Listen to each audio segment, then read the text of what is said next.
A Baleia é um filme que precisa mais do Brendan Fraser para funcionar do que o Brendan Fraser supostamente precisava de A Baleia. Mas deixa eu explicar melhor.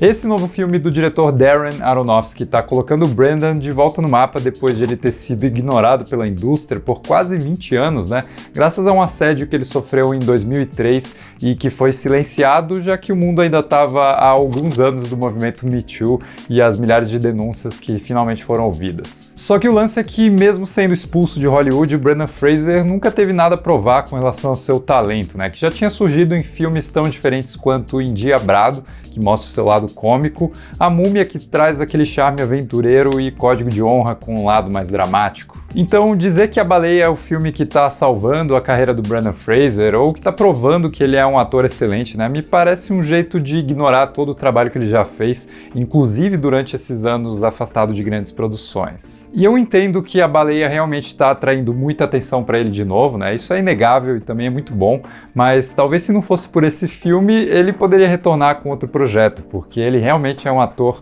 muito carismático, né, muito genuíno, então eu gosto de pensar que esse retorno seria uma questão de tempo. E pra mim essa é a questão. O Brendan Fraser sem A Baleia seria o mesmo Brendan Fraser que eu admiro há tanto tempo, né? Mas A Baleia sem ele talvez mergulhasse demais na escuridão e na revolta que o Aronofsky despeja aqui. Porque esse é um filme que depende demais das melhores qualidades do seu protagonista pra funcionar, né? E ele realmente tá incrível. O Brendan vive o Charlie, um homem com sérios problemas de peso não saudável, que é um termo mais empático para se referir a essa condição, e ele constrói um personagem repleto de doçura, né, de fascinação pelos atos mais simples de gentileza. Por exemplo, o olhar de realização quando ele vê um passarinho comer os restos de fruta que ele deixou na janela, ou então o jeito meio desconcertante como ele responde a um insulto da sua filha, né? Não ficando bravo com ela, mas admirando a sua honestidade em dizer o que ela realmente pensa. E a gente percebe essas atitudes do Charlie por conta de decisões muito sutis na atuação do Brendan, né, que passam longe dos quilos de maquiagem que botaram em cima dele, né? Tá tudo no jeito como ele usa os seus olhos eternamente marejados e comoventes, né? Ou então no sorriso genuíno e na voz sempre muito aveludada que transmite uma vontade de fazer qualquer pessoa que interaja com ele se sentir mais à vontade. O Brendan é quem realmente puxa o filme pro lado da empatia, porque apesar dessa premissa de um homem extremamente positivo, mesmo vivendo uma vida tão difícil, eu sinto que a visão do Aronofsky sobre esse tema é completamente antagônica. Aqui o diretor retrata a condição física do protagonista do mesmo jeito que alguns filmes de guerra usam a violência, por exemplo, muito mais como fetiche ou curiosidade mórbida. Nesse sentido, a condição de peso não saudável do personagem é mostrada pelo diretor com um olhar muito mais grotesco, né, que está procurando enxergar não tanto a beleza do caráter do Charlie, mas sim a feiura do corpo dele, e o filme gasta um tempão te fazendo sentir nojo pelo personagem, né? E isso é algo que é ressaltado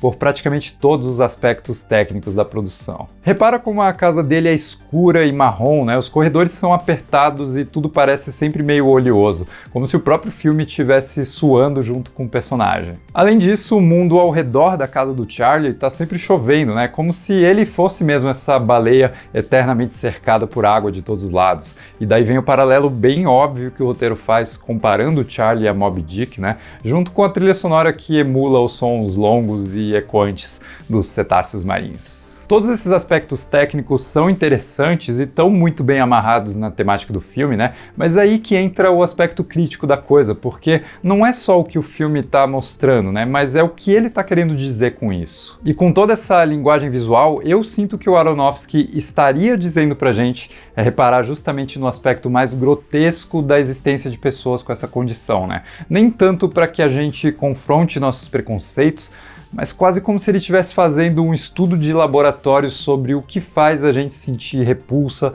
ou nojo por alguém. Talvez o pior aspecto disso esteja nos vários momentos onde o Charlie precisa fazer alguma atividade cotidiana e a trilha sonora investe num tipo de música quase de filme de terror, né? Realmente querendo forçar a gente a enxergar o personagem como um monstro. Mas calma que tem algo a mais nisso tudo, e se você está gostando do vídeo até aqui, não esquece de deixar um like e se inscrever no canal, porque isso sempre me ajuda demais.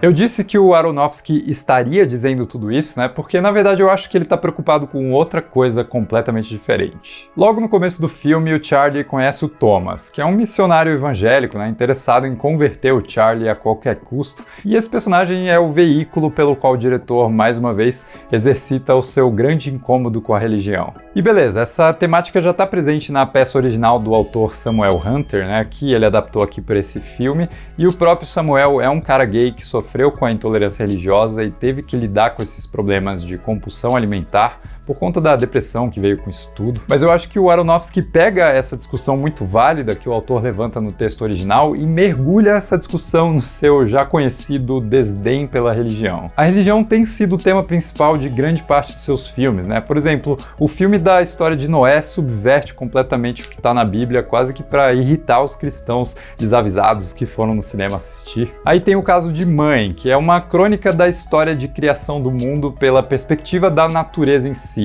De um jeito nada sutil, né? Mas eu até acho mais interessante pelo caráter de alegoria que ele faz e porque as cenas são muito bem filmadas. Mas de longe, meu filme religioso favorito do Aronofsky é A Fonte da Vida, né? Onde ele critica a religião punitiva da Inquisição Espanhola, mas também se desprende um pouco disso tudo, né? Investe numa reflexão muito mais poética e existencialista que rende uma piração bem bonita no final. Daí, voltando para Baleia, o subtexto religioso aqui me parece muito mais uma birra cansada do diretor do que algo diferente que ele possa acrescentar ao assunto, né? Ou que ele já não tenha dito antes e dito melhor. A insistência do Thomas em converter o Charlie para sua religião é mostrada com um certo simplismo, né, que é até um pouco maniqueísta, apesar de esse tipo de coisa acontecer de verdade. Tipo, a intolerância religiosa realmente leva muitas pessoas à depressão e vários outros problemas de saúde mental e física, mas é o jeito como isso é construído aqui, né? Os personagens são bem unidimensionais e não se desenvolvem tanto assim ao longo do filme.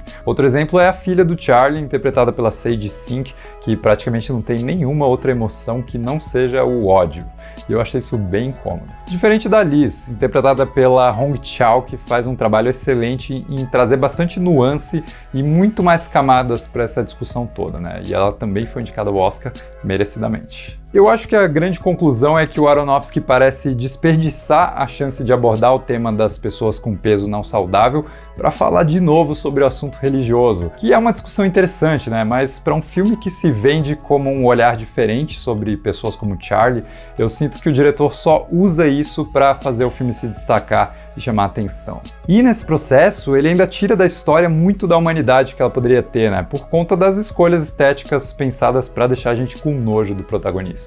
É problemático, cara, mas felizmente a baleia não afunda de vez porque o Brendan Fraser realmente é um ator maravilhoso que brilha muito mais forte do que os problemas do filme. E eu ficaria muito satisfeito se ele realmente ganhasse o Oscar, né? Mesmo com um filme controverso desses. Mas aí, o que você achou de A Baleia? Comenta aqui embaixo, né? E se quiser assistir um vídeo que eu fiz com os meus 10 filmes favoritos do Brendan Fraser, eu vou deixar ele aqui em cima.